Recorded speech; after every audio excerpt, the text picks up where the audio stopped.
Do you remember the time you woke up from a nightmare? Cold sweat soaking your shirt, breath racing as if you had just escaped death. You sat up in familiar darkness, yet your body trembled as though the dream had swallowed you whole. These dreams are unlike ordinary ones.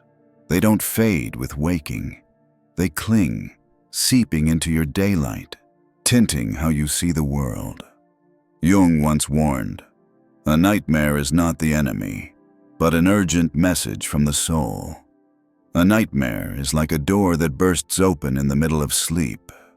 You don't choose it, you don't prepare. Yet once it swings open, you are forced to look. Behind it lie spiraling corridors, distorted faces, and bottomless pits. Each carries a message you have refused to face in waking hours. Every scream within the dream is nothing more than the unconscious pounding on your door when you refuse to listen. People often assume nightmares are byproducts of fatigue, stress, or lingering memory. But Jung saw differently. He called them letters written by the unconscious, sealed in terrifying imagery so you cannot ignore them. If dreams are whispers, nightmares are shouts. The more frightening they are, the more urgent the message becomes. Think back. How many times have you dreamt of falling, of being chased, of standing naked before a crowd? You dismiss them as tricks of the brain, yet the unconscious is speaking. There is a part of you that has never been seen. This video will reopen that door, not to let it devour you, but to show you the truth. Nightmares are not accidents. They are initiations, rituals of the psyche, forcing you to attend. And if you dare to step through, you will meet the shadow you've long denied in daylight. A nightmare is a door that cannot be locked. Do you remember the last time you woke in the middle of the night, heart pounding, breath unsteady, and the images from your dream clinging to you like smoke that refuses to fade? Perhaps you found yourself falling endlessly into a bottomless pit, fleeing from an invisible pursuer who always stayed just behind you, or arriving late to an exam you had never prepared for. These nightmares are not like ordinary dreams. They carve themselves into memory, resist fading, and leave an aftertaste that lingers well into the morning. You rise from bed, yet your body still carries the panic, as if the dream had stolen a piece of your life force. In waking life, the symptoms of nightmares weave into daily existence more than you realize. A person plagued by frequent nightmares often becomes anxious, restless, and chronically fatigued. They begin to fear the night, avoiding sleep or keeping the light on, because they know darkness will pull them back into the same dreadful scenes. Some nightmares return for years, looping like a broken reel of film, insisting that something within remains unresolved. And the cruelest truth is that while you can hide these dreams from others, you can never hide them from your body. Heart rate, breath, tense muscles, each reveals that you are carrying an inner war. Most people explain nightmares as products of stress, an overworked brain, or old traumas replaying themselves. But Jung looked deeper. To him, nightmares are not mere effects. They are messages. They are letters written by the unconscious, wrapped in terrifying imagery that you cannot look away from. If ordinary dreams are whispers, nightmares are screams. And that means the more frightening they are, the more urgent their message becomes. The real pain of nightmares lies not only in the midnight terror. It lies in the fracture between your daylight self and your nocturnal shadow. By day, you pretend to be fine. By night, the unconscious drags you into a dark corridor, forcing you to face truths you refuse to acknowledge. This is why so many feel disoriented after a string of nightmares, because they begin to suspect they do not truly know what they are carrying inside. Nightmares are not just biological events. They are symptoms of something deeper. You are living with abandoned parts of yourself, and each time a nightmare surfaces, it does more than exhaust you. It points to the hidden door within, the one you have never dared to open. A nightmare not only frightens you, it tells you, you have not yet truly met yourself. Jung once said, "A nightmare is not the enemy, but an urgent signal from the soul." When you dream of being chased, of falling into a bottomless pit, or of standing helpless and exposed in front of a crowd, those images are not mere tricks of the brain. They are symbols, archetypes, of the things you have not dared to face. In the collective unconscious, humans have dreamed the same dreams for thousands of years, because the fears and shadows we share are not unique. A Japanese villager centuries ago might describe a heavy weight pressing on his chest during sleep, calling it the shadow of a spirit. In Europe, people spoke of a mare sitting on the sleeper's chest, birthing the word nightmare. Different names, different myths, but all rising from the same primal darkness. Nightmares strike us so deeply because they awaken raw emotions we work hard to bury. When you dream of falling, it is not just gravity playing games. It is the symbol of losing control, of failure, of the terror of losing your place in life. When you dream of being chased, the faceless pursuer is often your own disowned memory, your suppressed emotion, or the trait you cannot accept in yourself. And when you dream of being unprepared, naked, or exposed, the dream is showing you the fragile parts within you that are waiting to be acknowledged. Jung's philosophy reveals that a nightmare is not an accident, but a ritual. It is a silent ceremony where the unconscious drags you into darkness, not to harm you, but to strip away the masks you wear by day. In daylight, you force strength, but at night, you meet the frightened child you once were. By day, you appear agreeable, but in dreams you encounter the shadow that longs to rage, to protest, to speak. This is why those who experience nightmares often feel shaken in the morning. They have glimpsed a part of the self that has been buried for too long. A nightmare is also a bridge between the individual and the collective, between your personal story and the memory of the species. The archetypal images, the abyss, the monster, the shadowy figure, live inside the unconscious of all people.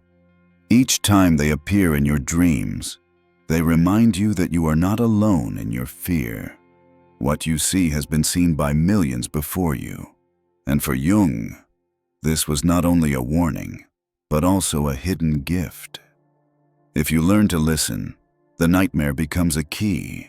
It not only unlocks personal secrets, but also connects you to an ancient source of strength. Think back to the feeling of waking after a nightmare. Your heart still racing, your throat dry, sitting frozen in the dark, hesitant to turn on the light. In that moment, you know something with certainty. This is not just a dream. This is truth breaking through, speaking in a language only dreams dare to use. A nightmare is the unconscious ritual you are forced to attend. A nightmare is not a malfunction of the brain. It is the mechanism of the unconscious when the parts of you that have been denied for too long demand to be heard. By day, you wear the mask of composure. But at night, when your defenses collapse, the unconscious opens its only door, the terrifying dream. Every image carries its own language, and the more it terrifies you, the clearer it shows how long you have been rejecting it. Certain images appear almost universally, echoing through the nightmares of millions. The dream of falling endlessly without ever reaching the ground reflects the fear of losing control, the anxiety that your foundations in life are crumbling. The dream of being chased by an invisible pursuer is the memory, the feeling, or the truth you are desperately fleeing from. The dream of being locked in a dark room mirrors the suffocation of living in a trapped or repressed situation. The dream of arriving late to an exam or a flight points to the gnawing fear that you will never be good enough, that you are always left behind. The dream of losing teeth symbolizes helplessness, the dread of losing value, and the terror of being exposed in weakness. These are not just personal accidents of imagination. They stretch back into myth. In Europe, people named it nightmare, a demonic creature riding on the chest of sleepers. In Japan, legends spoke of the Baku, a beast that devours dreams. Cultures gave them different forms, but all pointed to the same mechanism: the collective shadow pressing down, stepping out of the unconscious to punish when forgotten. Jung called these archetypes, primordial images living in the psyche of every human being. And this is what you must understand. Nightmares are not designed to torment you, but to awaken you. Ordinary dreams whisper. Nightmares ring like an alarm bell. They repeat when ignored, shift shape when denied, and grow louder until you are forced to confront them. Many people live for years haunted by the same recurring nightmare, like a broken reel of film that never stops, reminding them that something inside has remained unresolved. The most dangerous consequence is this: if you continue to ignore it, the nightmare will not remain in sleep. It will seep into waking life. Those who often dream of being chased tend to live with chronic tension, always on guard, unable to trust. Those who dream of losing teeth often walk with a hidden inferiority, terrified of being exposed as weak. What you refuse to face at night will find ways to govern you by day. And here comes Jung's cold warning. If you refuse to step through the door your nightmare opens, you will not only lose your sleep, you will lose your ability to live your own life. And sooner or later, you will become the very shadow you fear most. A nightmare never disappears. It becomes you. Imagine this. You are sinking into ordinary sleep when suddenly the hinges screech. You open your eyes, but the familiar room is gone. In front of you stands a door, half open in the dark. No one placed it there. No reason explains its existence. Yet you feel it has been waiting for you all along. Your heart pounds, sweat beads in your palm, and a cold draft seeps through the crack, making your body shiver.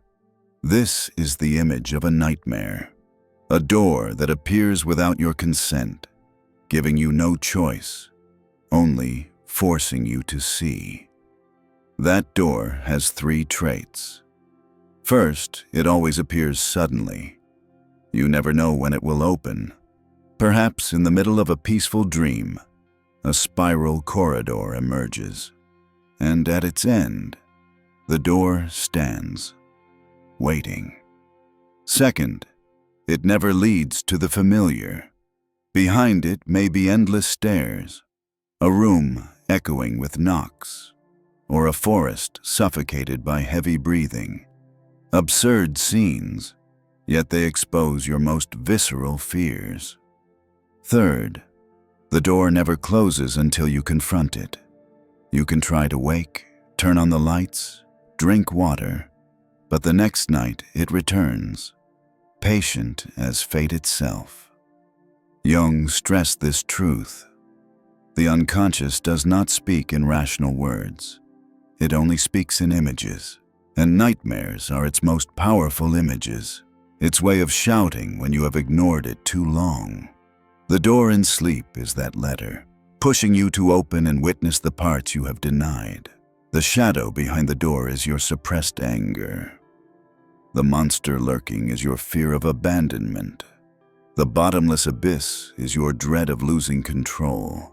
The door has one function: to force you into the place you have never dared to enter. Here lies the paradox. When you tremble, yet step closer, and dare to push it open, fear begins to dissolve. You see, the monster is nothing but raw energy you have never learned to use. The abyss is the void of transformation you have not yet leapt into. The dark room is simply a memory you buried, waiting for light. The door in sleep, which seemed like a sentence, reveals itself as an opportunity. A nightmare, then, is not a death sentence. It is like a gatekeeper, fierce in appearance, yet existing only to demand your courage. And when you walk through, you do not merely conquer fear. You reclaim the parts of yourself you had lost. That door does not disappear. It waits for the day you finally dare to walk through. Have you ever woken from a nightmare, only to carry its residue with you all through the next day? You sit with your morning coffee, yet the image of a spiraling corridor still lingers in your mind. Out on the street, a sudden car horn makes your heart leap, echoing the footsteps that chased you in the dream. Last night may have been only a dream, but your body doesn't believe that. It holds the entire sensation, the panic, the suffocation, the helplessness. Nightmares do not stay confined to the night. They leak into daylight, coloring moments that seem harmless. You snap at a simple question. You lose patience with a loved one over a minor delay. You sit in a meeting, but your mind drifts back to the shadow you saw in sleep. A nightmare is like invisible ink, spreading quietly into every corner of your day. The deepest pain lies in the feeling that you cannot tell anyone. Who would believe you if you said a dream kept you in turmoil for a week? So you remain silent, wrapping your fear inside, pretending to be fine. Jung called this the fragmentation of the soul. One self smiling in the day, another screaming in the night. When these two selves no longer meet, you lose the sense of wholeness. You live, but only as a shell. If you are honest with yourself, you will see that a nightmare does more than reflect fear. It exposes the way you live. Are you avoiding a conversation that desperately needs to happen? Are you hiding anger behind a mask of politeness? Are you enduring a prison you dare not break out of? The unconscious will scream for you, and that scream takes the form of a nightmare. This is why you can wake up exhausted after 8 hours of sleep, because sleep is no longer a refuge. It has become the battleground where you are forced to confront what daylight tries to deny. And when even your last sanctuary turns against you, you understand. The time for running has ended. A nightmare is the mirror that reflects the part of you you refuse to admit. You have grown used to treating nightmares as a sentence. Each time you wake up shaking, you mutter, "Not again," and do everything you can to forget. Yet the very words you use are the bars of the cage. Jung reminded us, a nightmare is not punishment, but an urgent message from the unconscious. As long as you keep calling it a horrible curse, you feed the fear. But if you name it a letter from the soul, the experience shifts. Change the language, and the meaning changes with it. Try a different approach. When you wake trembling, instead of asking, "Why is this happening to me?" ask, "What is this trying to tell me?" The monster is no longer an executioner, but a messenger. The abyss is no longer a pit to swallow you, but a mirror for the insecurity you avoid. The locked room is not merely a prison, but a reflection of the cage you've built in waking life. The way you name it decides the way you face it. This new language grants you an unexpected gift, the power to turn darkness into creative material. Kafka transformed grotesque dreams into the metamorphosis, where a man wakes as an insect. H.R. Giger turned his night terrors into an art form so disturbing and unforgettable that the entire world recognized it. Even in you, a nightmare can be a seed of creation. Once written, drawn, or spoken aloud. It stops being an oppressor and becomes a source of strength. This is also how you reclaim power. Each time you record a dream, you shift it from shadow into light. Each time you name a symbol, you strip away its ability to control you. Each time you dialogue with an image, asking the monster what it wants, asking the door what it hides, you are learning the language of the unconscious. Jung called this active imagination, a silent ritual that transforms your relationship with sleep. And here lies the warning. What you refuse to face will find a way to live through you. If you reject it, the nightmare will keep screaming on your behalf. But if you listen, it will whisper, and whispers no longer paralyze, they guide. Silent caution. If you keep ignoring, nightmares won't stay confined to the night. They will seep into your days, erupting in overreactions, sudden rage, or collapse in critical moments. But if you pause, pick up a pen, and write them down, you will discover the paradox. The nightmare is the most honest part of you. Reframing begins with naming. If a nightmare is a letter, your task is not to burn it, but to read it. The smallest act is to keep a notebook by your bed.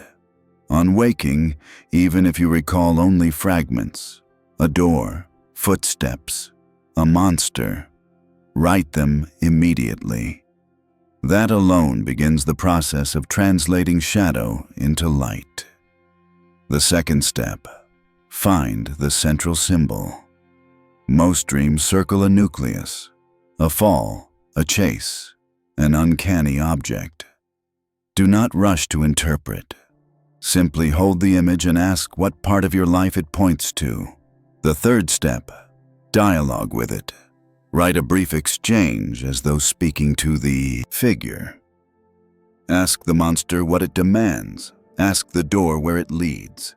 This practice of active imagination turns the scream into a conversation. Finally, before sleep, pose a question.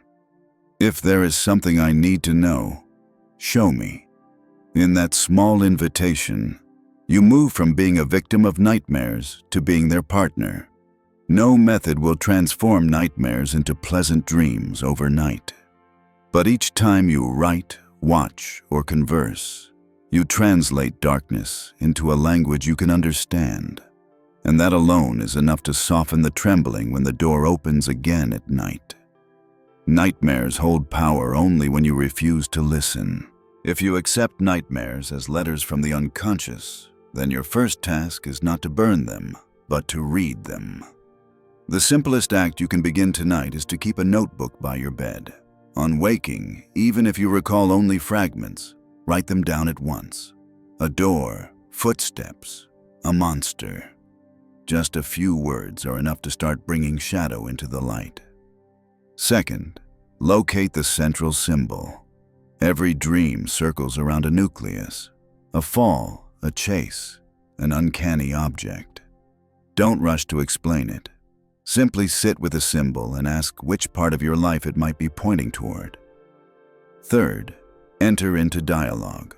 Write a short exchange as if conversing with the image. Ask the monster what it wants. Ask the door where it leads. This is active imagination, the practice Jung emphasized, transforming a nightmare from a scream into a conversation. Finally, before sleep, try a single question. Instead of fearing what might come, whisper, "If there is something I need to know, show me." In that moment of invitation, you begin to shift the relationship from a victim of nightmares to a partner with them. No practice will turn nightmares into pleasant dreams overnight. But each time you write, observe, and converse, you translate the darkness into a language you can understand. And that alone is enough to lessen the trembling when the door opens again in the night.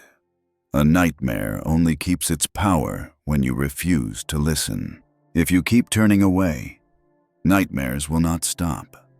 They may change scenes, swap characters, but their core remains the same, an unspoken truth you have refused to face. Each time you try to forget, the unconscious is forced to scream louder. And when that scream is not heard in the night, it begins to leak into the day. You find yourself living in constant vigilance, overreacting to the smallest events. A harmless joke feels like an attack. A casual glance suddenly feels like judgment. You carry the residue of nightmares into every moment, as if your waking life has become the next chapter of last night's dream. The greatest cost of avoidance is not insomnia, but the loss of self-mastery. When you ignore the letters sent by your unconscious, it will find other ways to be heard. A sudden panic, an impulsive outburst, a destructive decision, all can be nightmares taking shape in waking form. And when countless individuals do the same, Jung warned, we create what he called the collective shadow. Private nightmares fuse into collective violence, injustice, and war. A society that refuses to read its dreams will eventually act them out. But if you dare to look directly, everything shifts. Recording your dream, naming its symbols, speaking with them, it is like lighting a candle in a cellar. The fear remains, but now you can see.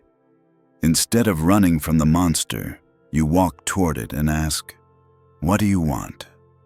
And in that moment, you reclaim power. Not the power to erase nightmares, but the power to no longer be ruled by them. What you gain is integrity. You are no longer split between day and night. You live as a unified being, aware that shadow is part of you, and no longer needing to pretend it isn't there. From this wholeness comes a peace that no dream can steal. Jung's final philosophy is clear. Happiness does not come from banishing darkness, but from reconciling with it. Light only has meaning when it shines into what is black. And nightmares, feared as enemies, are in fact the only doors leading you back to the most honest part of your soul. If you do not face the nightmare will live in your place. Imagine yourself walking through an abandoned garden at night. The stone path is cracked. Weeds weave through the gaps, and at the center stands an ancient well covered in moss. You lean closer, look down, and instead of water, you see your own reflection. But it does not remain still. It looks back at you, lips moving faintly, as if trying to say what you have never dared to hear. In that moment, you realize the nightmare was never meant to push you into the abyss. It was meant to remind you of the part you have neglected, waiting to be named. You can turn your back and leave, letting the well stay silent forever. Or you can remain, listening to the whisper rising from its depth. The choice is always yours, to flee and let the darkness lead, or to pause and let it become your guide. This video is only a small step, a torch lit along the night path. There are many more ancient wells scattered across the garden of your unconscious, each holding a secret you have not yet faced. If you wish to journey further, stay with us. Because sometimes, the very place you fear to look down hides the water you have long been thirsting for. A nightmare only truly ends when you dare to listen to the echo rising from the well's depths.